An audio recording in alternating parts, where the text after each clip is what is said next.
Nobody's listening, right? Hi, Andy. Hello. I'm so excited to talk to you for an hour. So no one's listening. Nobody. And we're up at our cabin. Yeah. So it's a different look and probably sound. Yeah, it might sound a little different. We got our portable rig, as they say. Do they say that? That's what they say. Who says that? The people. Okay. Anyone that's in any industry where they talk about rigs. Is anyone listening? Yes. This comes from Lilu Sama on iTunes or Apple. Yep, I'm listening. Hey! 5 stars. Sometimes that's all you need. That's so nice. I mean, I do appreciate the ones that really put some effort into it, but I love that. They took the time. They let us know. That's what I want to hear. I love it. Okay, so it's New Year's Day, 2025. Yeah, let's hope this is a nice one. So there's tons of astrology happening this year. That seems like it's going to be a doozy. That's going to be a hard year? Well, there's going to be a lot going on. Doozy seems like bad. I am getting the impression it might be a tough one collectively. And I mean, given the state of things, you know, our country's so divided, Trump's taking office, all of this stuff, I think that it's going to be a doozy. On that note, I had one thing that I've been dying to tell you, but it's negative. Oh. And it seems what a day to let's jump off with that. Well, can I get that out of the way? Yeah. Then we go into astrology, it's a doozy, but then maybe we lift it up about what we hope for the year. Absolutely. But let's get the negative out of the way. Okay, is this negative like specifically to me? No, oh no. Okay, great. Not towards you at all. Okay, great. But it is towards some pieces of shit I saw.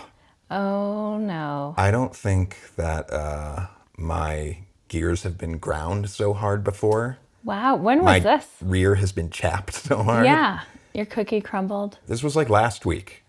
We're on holiday break, and I was going to Sprouts. I remember it vividly to get some Chica's chips, best tortilla chips in the game. Yes. I was on a busy street, and there's a bike lane on that street. Great, love bike lanes. Yes. Now, safety first. There's a type of person that likes to bike with their young children on their bike. Yeah. I might sometimes, and I appreciate it, sometimes it's like eco-conscious people that maybe shop at Whole Foods, but you know the type and you know the like rigs they have on their bike. But like they got their lights, they got everything, but like, I don't know, I feel like they're like Whole Foods type people, sort of. Sure. Does that resonate with you or no? Well, we also have to say this is in East LA. Mm-hmm. Because in an ideal, I truly believe this, in an ideal world, and I know that there are some cities in the world that are like this. Yeah.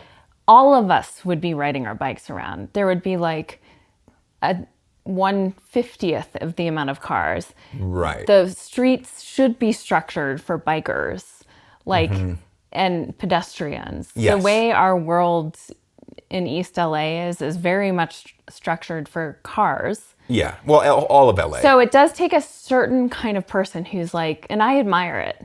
Right. You know what? I'm going to get out there on my bike and I'm going to haul my kids around. I'm going to haul my shit around.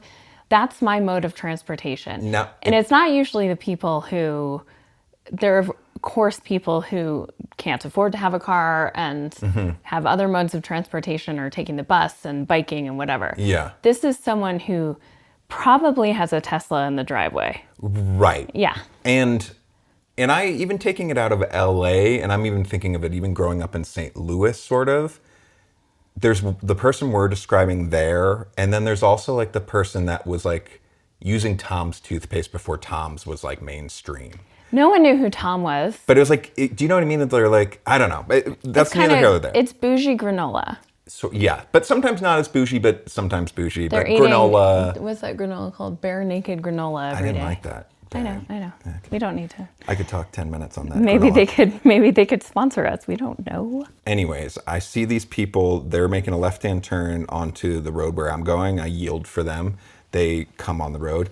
And there's a woman on a bike great. And then there's a man on a bike, and he's got like the big bike contraption, right? That has, have you seen the ones where it's like, I'm going to wheel 3 of my kids around, where they have a huge thing in front or something, yeah. or there's different types. This one was for one child, but it was in front of the bike, and it was like, the bike was sort of elongated, and it had like a cover system, but it was kind of like, this was a big thing, you know, either, I don't know if he bought it or he made it or whatnot.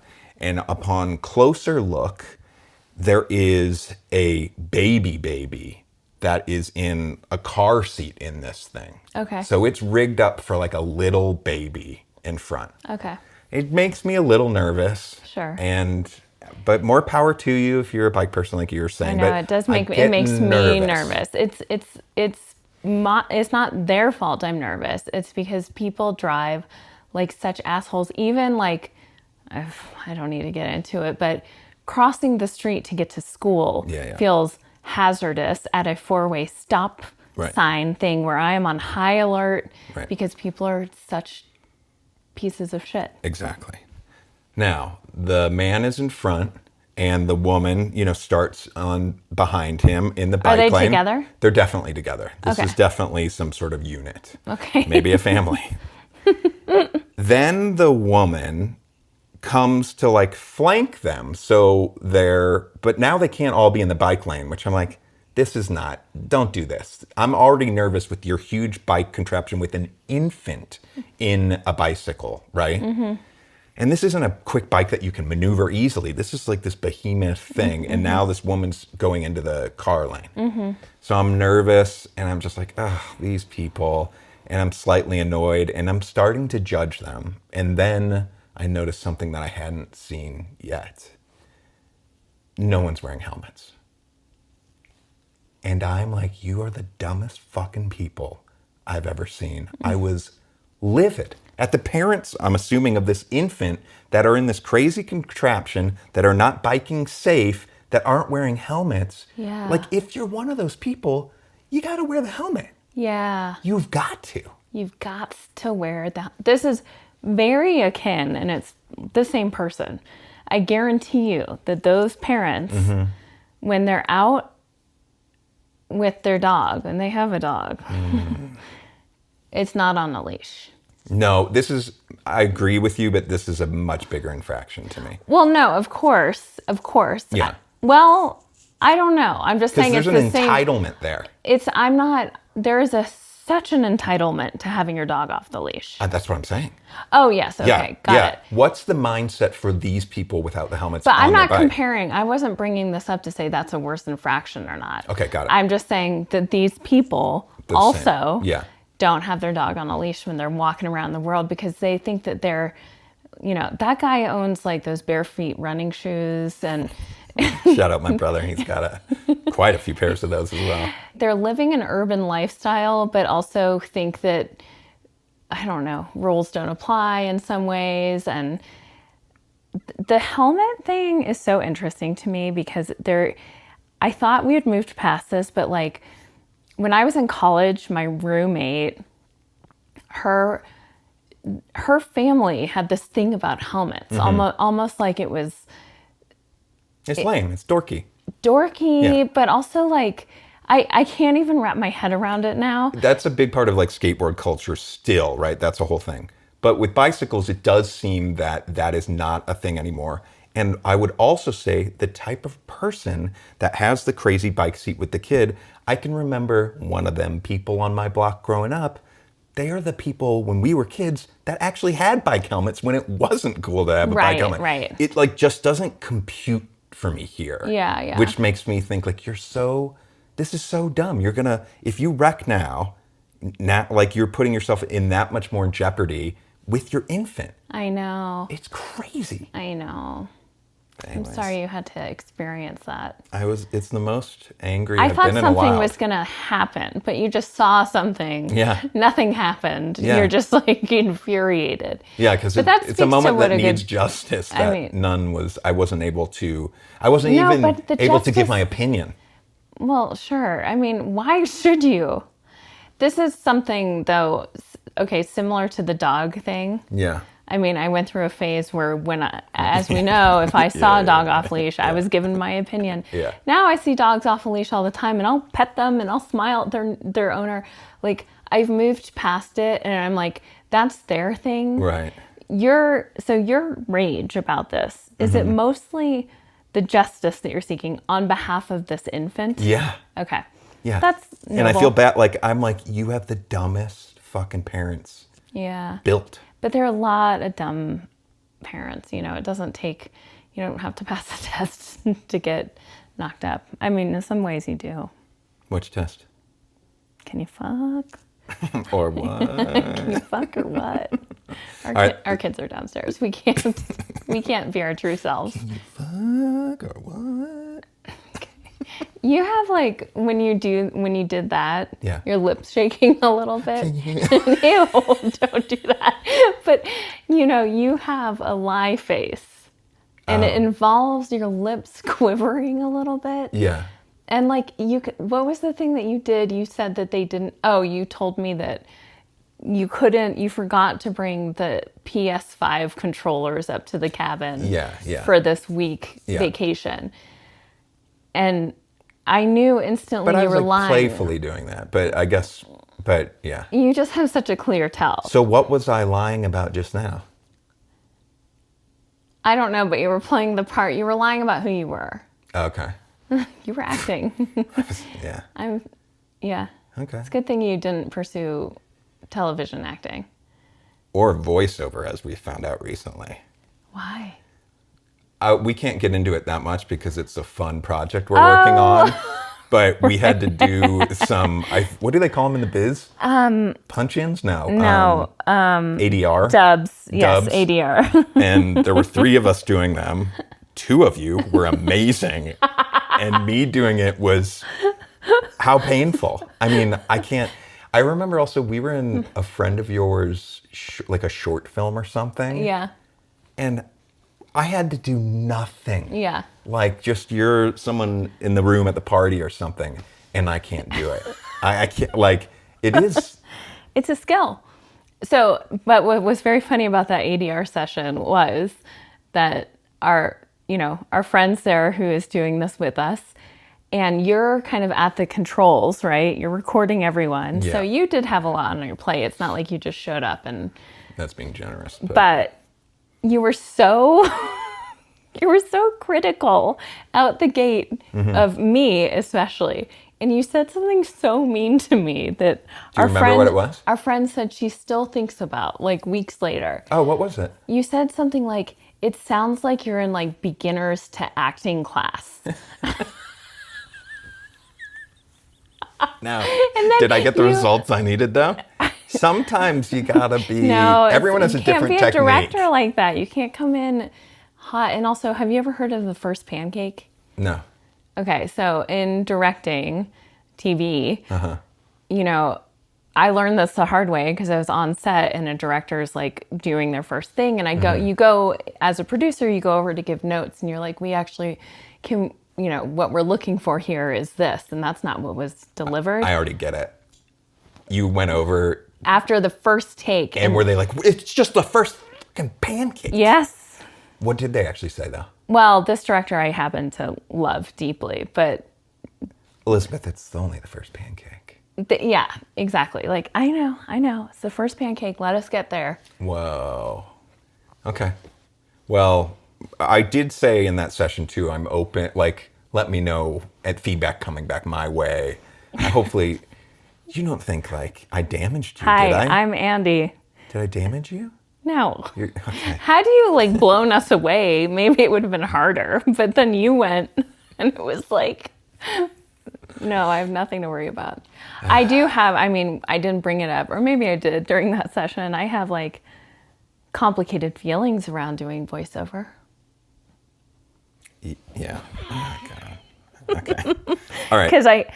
Because I had a voiceover coach who groomed me and then assaulted me, and then it turned out he did it to 60 other women. Yeah. Speaking of pieces of shit. Yeah. Absolutely. Okay. Absolutely. Okay. One more thing before we get into the upcoming year. on that same trip, I did see a bumper sticker, which I was like, I've never ever seen a bumper sticker. Bumper sticker. Bumper sticker like this. And it said, "Someone I love has eczema." Period. Now, Your face. I've had eczema, okay? Have you?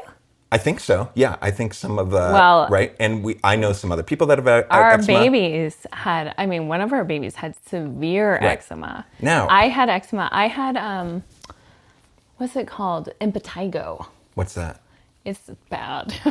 So, but safe to say, we're very eczema-friendly people. Oh, so yes. I'm coming to this bumper sticker, eczema-friendly, but I'm thinking like, what happened in this person's universe that they then put the bumper sticker on their car? Well, let's break this down. How did the beautiful person with thing. eczema feel about it? What a beautiful thing. Let's break this down. I suspect this isn't a case of like us living with eczema where it's like, oh, my baby had eczema. Now, that did break. Hold on. You think it's like removed from the immediate nuclear family? No, I think it is nuclear. Okay. I think that it is a severe case of eczema Okay. that has been debilitating for someone. Okay. And there is stigma around it. And it might be someone, it's the same thing with like psoriasis and... Give me one more. Okay, there is another one. Ringworm? Now we're just doing the blue ointment commercial. Sure. Please, sorry. Jockage, ringworm, Psoriasis. No, eczema, impetigo. Impetigo. Yeah. What is impetigo? It's a skin condition. It's not good. Okay. Anywho, and this person, it deeply affected their lives. Now, I will say eczema affected my life in a big way because our child who had colic had eczema. And I was trying to connect the dots and going, maybe it's this eczema that's making them so uncomfortable. And so I was breastfeeding. And so I did an elimination diet down to the point where all I was eating, literally, was white rice, lentils, and potatoes. I was miserable. Never got to the end of it. And then Unfortunately. guess what happens? The colic lifts one day and it's like, ah. And the eczema eventually Just worked fades itself away, out. you know? And so I can imagine that if you're a mother or sister. Yeah, what's the you're, scenario? Okay, my big sister who has a heart of gold. Not my sister. She's perfect skin. But I'm imagining your sister just so I can really feel the situation. Okay. Yeah. She was going about her life and everything was good. And then eczema started to creep in. Tough years. It was right after puberty. And it took hold in a major way. And not only is it itchy, uncomfortable, it's now because society isn't open to it yet, it's unsightly.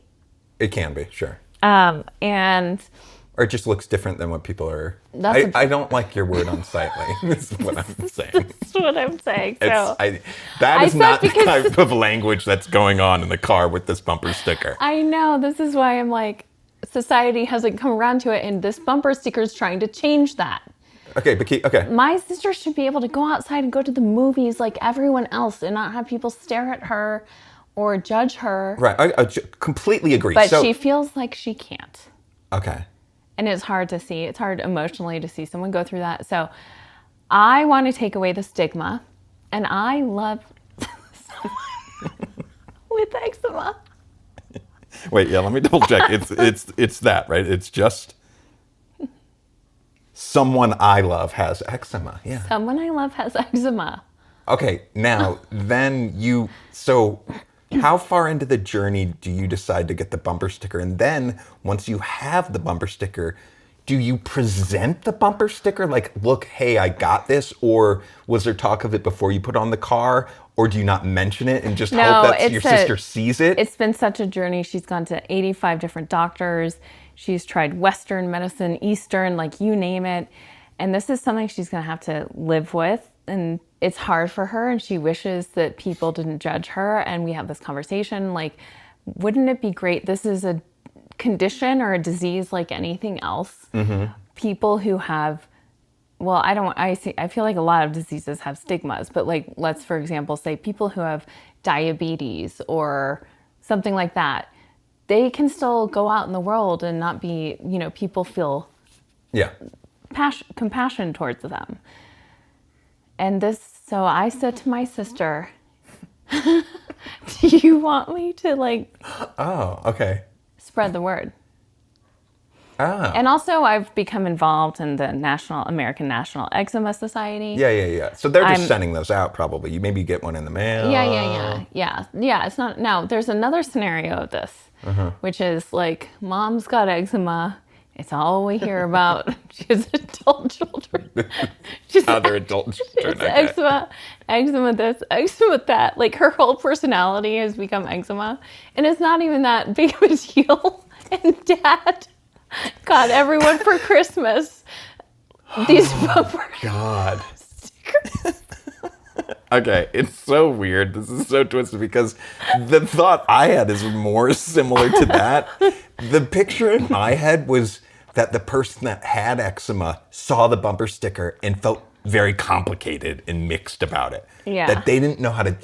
In my scenario, the person whose car it was really thought they were doing this big, bold gesture and didn't maybe think or talk about it with the eczema person, and it might not have landed how they had hoped. That's what was in my head, but I don't think so. Think about this bumper sticker, though, and the beauty of it. And we're listening to this podcast, Telepathy Tapes, right now, which is very interesting. And I hope will go a long way to destigmatize autism. And, we have been around the autistic people, and we're friends with autistic people. We have very close people in our lives who are neurodivergent. Sure. And so we, I think, for a long time have known how wonderful autism can be and how, of course, also the challenges that come with it. But I think that it's considered this negative condition. And in fact, people I know who have autism, I wouldn't want them like any different. Sure, yeah, of course. So this podcast is going a long way, especially to destigmatize nonverbal autistic people. Right. And in fact, celebrate aspects about them. And what if a bumper sticker said, someone I love has autism? Or someone I love has about it. Exactly. Right. And you get it and you understand what that is. And so I think that the fact that we're even this is on the forefront of eczema. No, the fact that I even brought it up as something novel is just proof to exactly what you're saying and how those kind of people are ahead stupid of the game. We are. Yeah. But we're very pro eczema. Or eczema friendly. We're eczema friendly. Empathetic eczema supporters. Yes. Yeah. Okay, let's get into the new year. Okay. 2024 was a year I was happy to say goodbye to. Yeah. Now, also saying this, like, I know we're so fortunate and so lucky, and my life is so, like, it's an embarrassing amount of riches in terms of the love I have and the people in my life, my friendships, my family, everything. Yeah, but that's not what we're here for. Let's complain. No, it was a hard year. It was tough for me, especially my work situation, all this bullshit. So I'm very excited about opening the chapter to the new year, even if astrologically it seems like it might be a doozy, and I think it might be. Mm-hmm. Did any of the astrological stuff of last year come true for you? Because I'm starting to feel like all of this astrology stuff is really flimsy. I'm not really a believer. Okay, well, that's interesting because no, it's not. It's someone who believes in aliens and listen. Okay, aliens is so much more plausible. So to than me, astrology. It's all very linked. Okay. So astrology has been around. It's in the Bible. There's stuff about astrology, Jesus. There's something about Jesus being a Pisces and man of fish and stuff like that. This has existed for thousands of years. Now, astrology is something to be interpreted, right? I don't know why I'm so passionately, I don't care if people believe it or not. I don't care. But I will say, unlike other religions, I don't think astrology... Is it a religion now? No, it's not. Unlike other... But you know what I'm saying. I don't. Okay. It doesn't hurt people to believe in astrology and find hope in it. Unlike religions is what I'm trying to say. I think there are some people that can get just as hurt from really believing in astrology. Like they're mapping out their days because of how they're reading their thing. I think it could be very influential on people's lives if you let it. That's fair enough. But I think that when I let it influence me, it's always in a way that only makes things more positive for me. Even if the thing is like, today's going to be hard, or, you know, take it easy today, or think twice before you like speak to something, to someone. Why are you laughing? It's so stupid. I don't know. Yeah, sort of. But astrology is interpreted, okay? And it's complex. There's like a lot of complexity to it. Layers. The stuff that we know is like, oh, I'm a Virgo, so this means I'm like this, this, and this. Okay. But the truth is, you look at your birth, it's all about physically the planets and how they are aligned when you entered this world, and how then your journey through this life on this earth is going to be affected by the planets. And the thing I always say... What do you always say? is, you know, the moon... You're losing me. Do you know that the moon pulls the ocean like tides? Tides, sure. Yeah. We are, I don't know, 70, 80 something % water. Why is it crazy that planets would not affect us in similar ways? Okay. And on top of that, speaking of telepathy tapes, you know, that whole podcast is about some people having the ability to read minds and communicate without speaking. Yeah. There is, in my opinion, so much more to like our experience here, and our dumb little human brains are kind of like keeping us stuck in our thoughts and our whatever. And so I don't think it's crazy at all to think that like these massive planets with these massive energy fields and different ways interacting in when they come close or far or whatever would be affecting us both individually and collectively. And as groups of people, and like groups of like 3-week times of when our birthday is. That's that's what I was saying, like idiots who were like, I'm a Aries. Let's get on to 2025. Okay. If you want to answer the question I actually asked of did anything come true for us what you thought because of astrology in 2024, or if the answer is no, that's probably how I would have guessed it if I was a gambling man. But talk to me about 2025. Maybe a little bit of the astrology, but like just... I also want to say, like, there are those kind of internet astrologers. The person that I go to once a year to speak to, her stuff does ring true. And it's much more on it. She's like a soul astrologer. It's much more kind of therapeutic, and it's less like, here's what's going to happen. It's not predicting. It's not like a psychic. It's like, this is a time where these feelings might come up, or this might be what you're focused on, or you might have more energy for this or less for that. Right. Those typically, and this is Heidi Rose Robbins. She's great. She's amazing. Yeah. Okay. I very much enjoy getting a reading. Yes. Yeah. Yeah. So 2025, I want to get messy.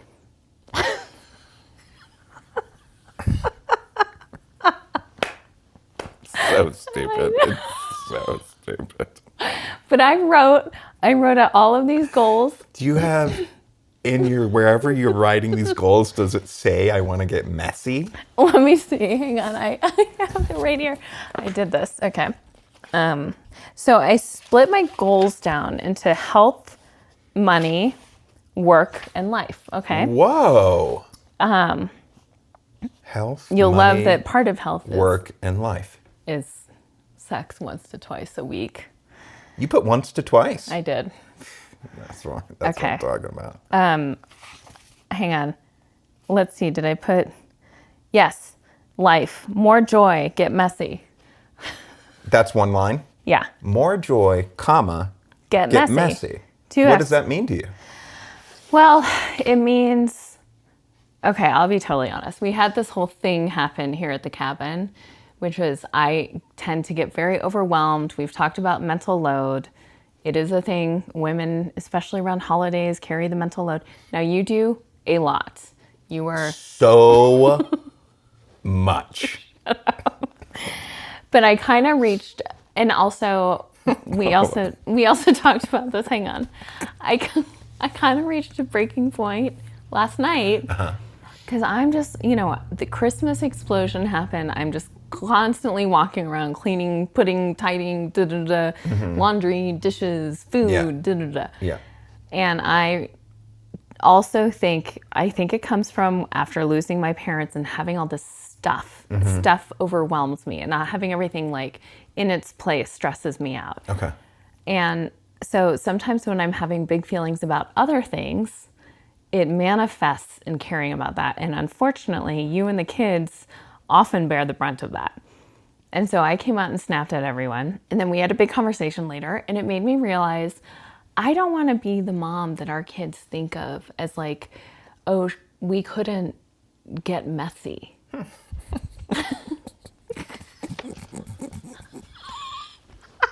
Why are you laughing? Because it's not bad. And I just find that that's funny that was your takeaway from the last 24 hours. And I understand parts of it, and I do think there's something valid in what you're saying. But so you literally mean like... Well, I want to let things roll off my back more. That's just one example. And the other way I mean get messy, like some of my life goals are I want to give back more. Like I want to maybe, cook food. There's a program called Homey Made Meals in LA, like cook food for homeless people or unhoused. Check out some nursing homes, see what like... Check out some nursing homes? I don't know what their needs are. I could actually see you volunteering at a nursing home and really finding that rewarding, actually. I would love to do that. So I want to see what the deal is. I don't know. I don't have any ins at nursing homes here. How are you going to go about finding out what the deal is? I'm going to call... Hey, what's the deal? Yeah. If I want to volunteer, is that kind of the thing? Yes. Okay. I want to do a monthly date with you. Oh, yeah, we used to do that more often. Well, we used to have more money, but these are things I'm like, I want to make a priority. Okay.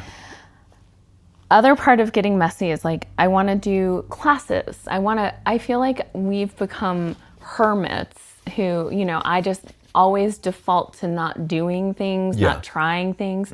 I want to get out there more and mess up. What are your goals? Have you written out? I haven't written anything down. Have you not done a list of, I have 10 items in each? Do you think that I don't want you to feel like you have to, I actually just don't even want you to share your whole list right now. I couldn't. But are you going to share your list with me, or are they even a little more private than that?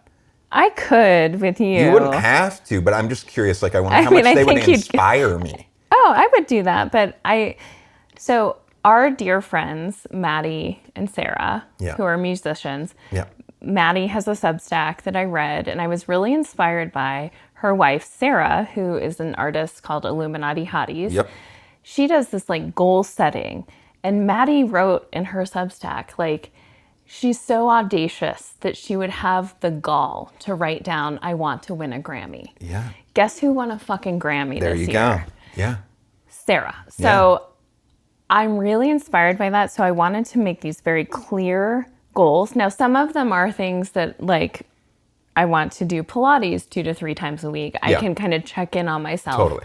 Yeah. Some of them are like audacious, like I want to win a Grammy, type I things. want this podcast, for example, to hit a certain number that might sound a little crazy, but I want to like grow this podcast in a big way this year. And so I don't have control over like what number of downloads this podcast get, but I think when you write it down and that's a goal and you put energy into it, there is something, and it's scientifically proven, writing down your goals over and over, even if it's not the like steps you're taking, even if it's just this like dream, something happens cellularly that takes you closer to that. Like you will move in that direction when you write this down. So similar to Sarah, I want to start writing down a couple mornings a week. You know, I do my gratitude journal. Yeah. Also going, what goals am I going to work towards today? And what am I going to do?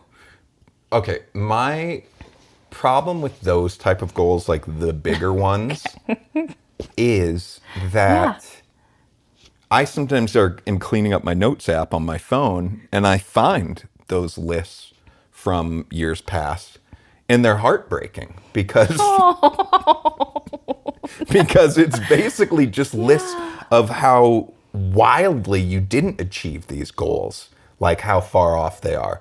So it's like heartbreaking to see these lists. Now, God, sorry. it looked like you saw a ghost or something. That really freaked me out. Well, I just thought of one that would be on my list that I definitely never achieved. Gotcha. But I also think, you know, I wanted to be an actor at one point. And now I'm like, thank God that didn't work out for me, because I think I feel much more fulfilled in my path, and also having friends who are actors. I know what it takes, and I know like it would be emotionally hard for me to do it. Sure.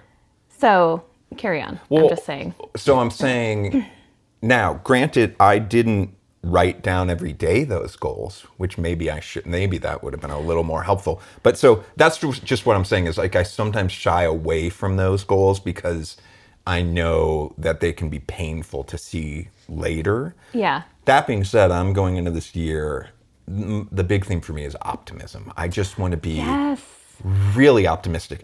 And that can definitely mean of what can happen with things, what can happen with projects, what can happen with stuff I'm putting energy towards. So that I'm with you, sort of, if that makes sense. Yes. But as far as goals, I also like other goals that are more tangible, like doing Pilates twice a week, having sex 3 to 4 times a week, all that kind of stuff, right? I don't know who you're doing that with, but okay. So, yeah, I don't know. It's interesting. That being said, I've seen the viral clips on Instagram and TikTok about the like write your goals down every single morning, which part of me wants to give that a try just to see what that's like. Because I've definitely never done anything like that, where it's every day you're writing down in the thing. Well, to me, I think it's writing it down. And the thing I'm excited about is, what am I going to do? Now, I obviously have 40 goals here for this year.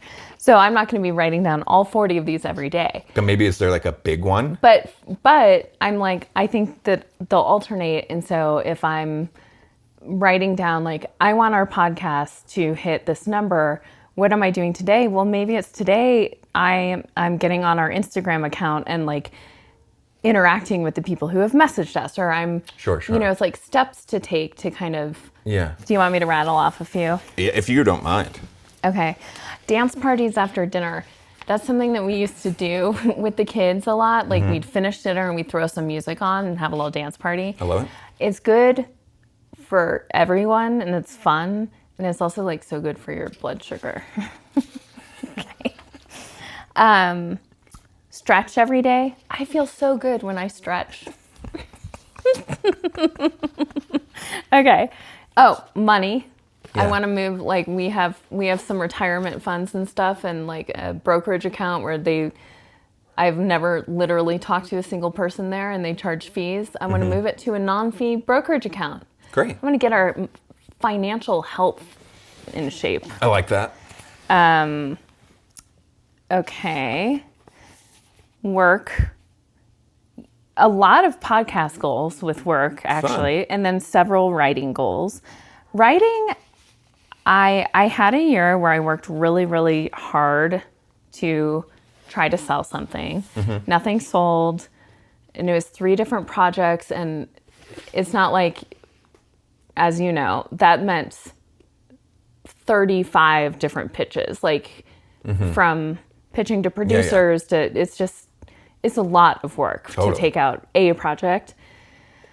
And so this year I want to focus more on like really creative writing and doing it for me and kind of getting in, like I'm working on a feature. I've never sold a feature. I'm not in features, but I'm excited about it because it feels, there's something about it. It feels like before I was working in TV where there's like a hunger for it in a way. As I mentioned, I want to do more giving back, date night, oil painting, and also I want to do the same for our kids, like put them in classes and trying things. I mean, they are in classes, but I feel like we're kind of in the routine of like, okay, it's basketball, then it's soccer, then I kind of want to try more fun things like a family cooking class we take together, or Oh, you're thinking like a family class. just once, like a one-off, or let's go do this instead of kind of our rote things that we do. Now, our son got like a little National Geographic like spinning pottery wheel kit. Yes. Now, he crushed it and made like a little thing. I'm so impressed. When setting up, I got a little moment on it, and I did feel like, oh, I could be good at this. You should take him to... Oh. Here's the problem. It is such a messy hobby. Yeah, but relentlessly messy. You go to, I mean, similar, not as messy. Oil painting though is like... No, that's messy. But going to the studio, like if you and Otis, I think that would be so sweet for you guys to take a pottery class together. And there are many great pottery studios. Mary Elizabeth did pottery. All around us, you know, like take him to a studio and that's where you do it and that's where the mess is and that's where the kiln is, and you should do that. What about my dry hands though?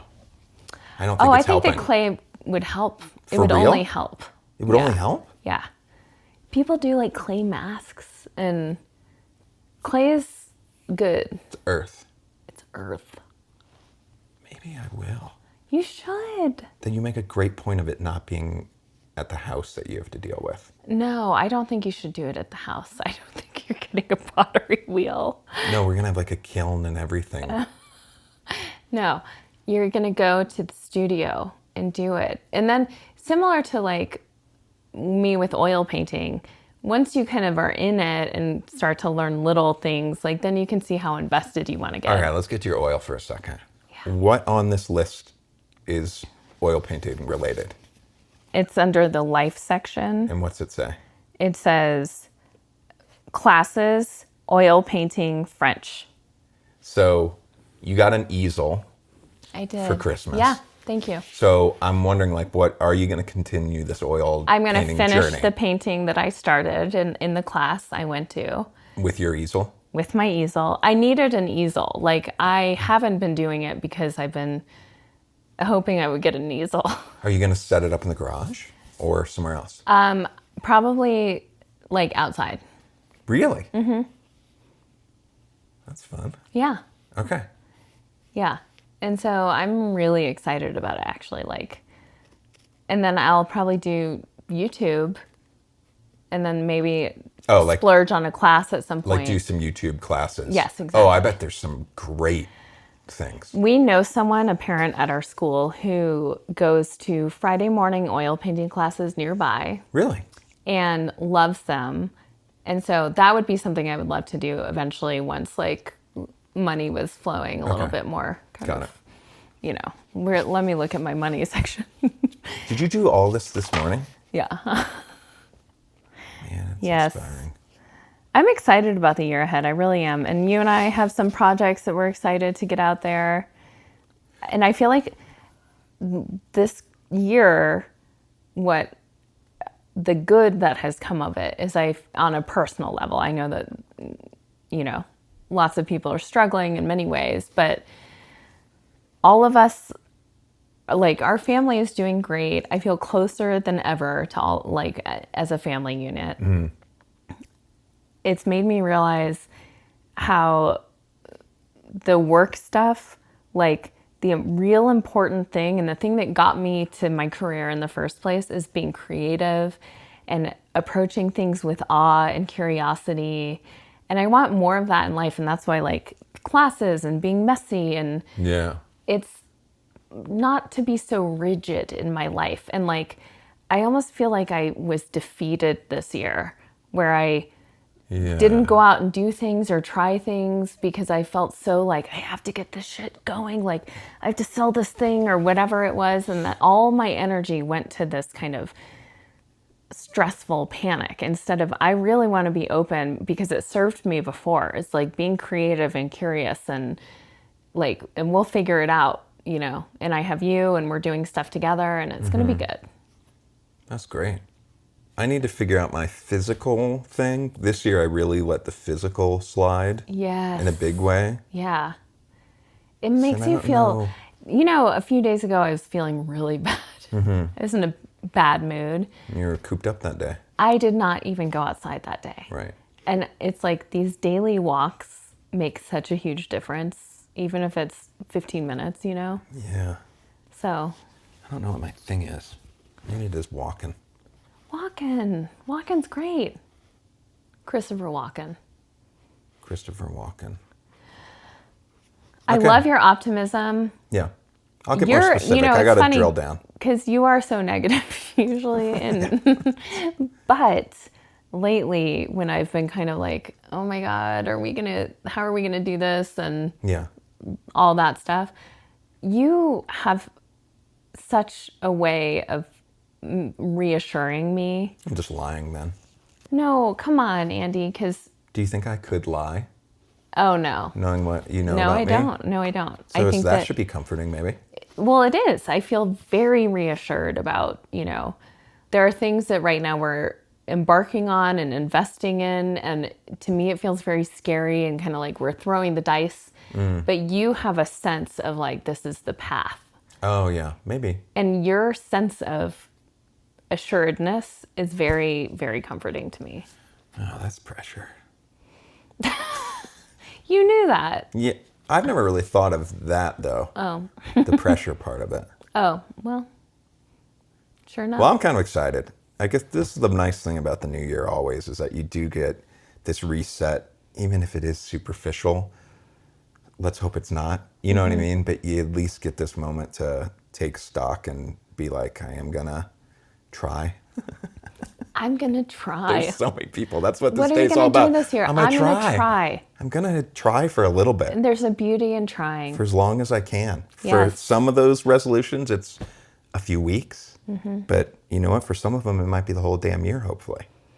I feel like, I mean, I don't like the resolutions that are self-flagellating, like the diets that start or the, you know, XYZ. But I do like resolutions that, as you're saying, kind of reset and are invigorating. Yeah. Because I always used to think of resolutions are always diets. And it's punishing. That's punitive. I mean, it is a classic resolution, but that's interesting that like you didn't think of other things too. No.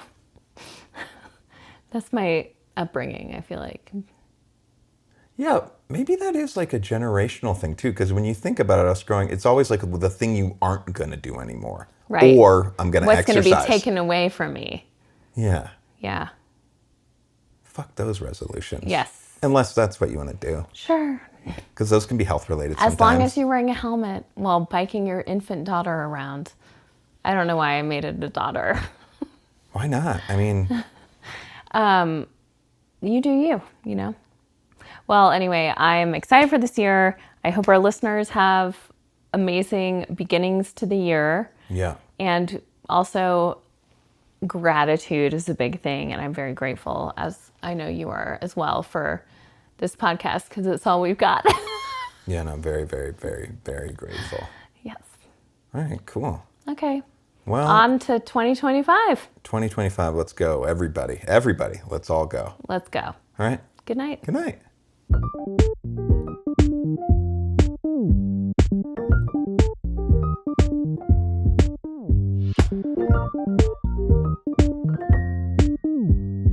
Shh.